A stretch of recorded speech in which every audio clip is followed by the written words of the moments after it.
Guys నేను చేసిన ఈ తప్పు మీరు మాత్రం అస్సలు చేయొద్దు. అదేంటంటే నేను ఫ్లవర్ ఆన్ తెచ్చాను కదా, అదే మన మాన్స్టర్ ఫిష్. అదేంటి బ్రో దానికి అసలు హెడ్డే లేదు, కలర్ కూడా అలా లేదు, ఫ్లవర్ ఆన్ లాగా.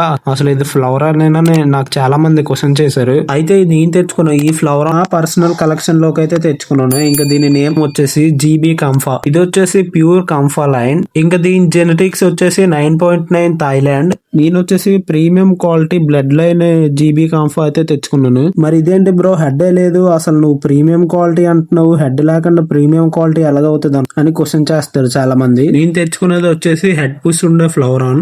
ఇది మనోడు వచ్చిన ఫస్ట్ డే. అసలు ఫస్ట్ డే నేను అసలు ఫీడే ఇవ్వలేదు కాబట్టి నేను ఫీడ్ ఇచ్చిన రోజు నుండే ఫస్ట్ డే అని అనుకుందాం. ఎందుకలా అనుకుందాం అంటే మనకి ఇప్పుడు పెద్ద టాస్క్ అయితే వచ్చింది. అదేంటంటే మనోడు హెడ్ ఇంకా కలరేషన్ అనేది ఫుల్ గా గ్రో చేయాలి. అసలు నేను మీకు స్క్రీన్ మీద చూపిస్తాను చూడండి వీడు ఒరిజినల్ కలర్ ఏంటో. మీరు స్క్రీన్ మీద చూస్తున్నారు కదా వీడు ఎంత కలర్ఫుల్ గా ఉన్నాడో, రెడ్నెస్ కూడా ఎక్కువ ఉంది. మరి మన దగ్గరికి వచ్చాక ఎందుకు అలాగ అయిపోయాడంటే ట్రైన్ లో 2 days ట్రావెల్ చేసి రావడం వల్ల వాడి కలర్ అంతా పోయింది. సో ఇప్పుడు మనకు వచ్చే టాస్క్ ఏంటంటే వాడి హెడ్ ఇంకా కలర్ అనేది చాలా ఇంప్రూవ్ చేయాలి. సో మనకి దానికి చాలా మంచి ఫుడ్ అయితే వాడాలి. నేను దానికి colour improve and head improve అవడానికి ఏ ఫుడ్ వాడానో తెలుసుకోవాలనుకుంటే మీరు మన ఛానల్ సబ్స్క్రైబ్ చేసుకుని నెక్స్ట్ వీడియో వరకు అయితే వెయిట్ చేయండి ప్లీజ్.